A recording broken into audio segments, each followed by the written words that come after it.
नमस्कार. आयुष्याचं गणित चुकलं असं कधीच म्हणू नये. आयुष्याचं गणित कधीच चुकत नसतं. चुकतो तो चिन्हांचा वापर. बेरीज, वजाबाकी, गुणाकार, भागाकार ही चिन्हे योग्य पद्धतीने वापरली की उत्तर अचूक आणि मनासारखं येतं.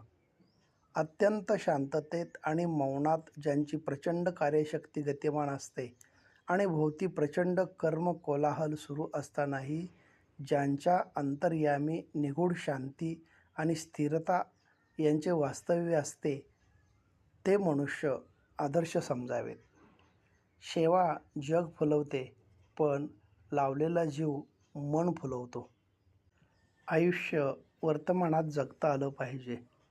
कारण कुणास ठाऊक, भविष्यासाठी राखून ठेवलेलं आयुष्य प्रत्यक्ष जगता येईल की नाही याचा कोण भरवसा देणार.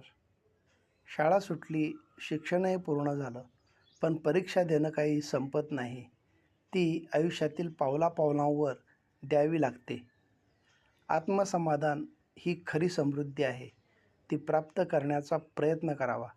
संघर्षातूनच सामर्थ्याची खरी परीक्षा होते.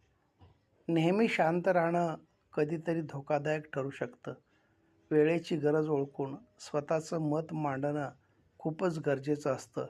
नाहीतर काही लोक आपल्याला आपल्या हिशेबातून वजा करू शकतात. कौतुक अनेक वेळा परक्या लोकांकडून होतं.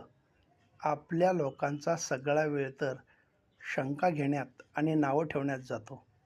दुसऱ्यांनी आपल्याला नेहमी चांगलं म्हणावं ही अपेक्षाच चुकीची आहे. स्वतःला स्वतःचं मूल्यमापन करता आलं पाहिजे. आपल्या संपर्कातील कोणती व्यक्ती आपल्यासाठी आहे किंवा कोणती आतल्या गाठीची आहे हे वेळप्रसंगानुसार कळून येतं.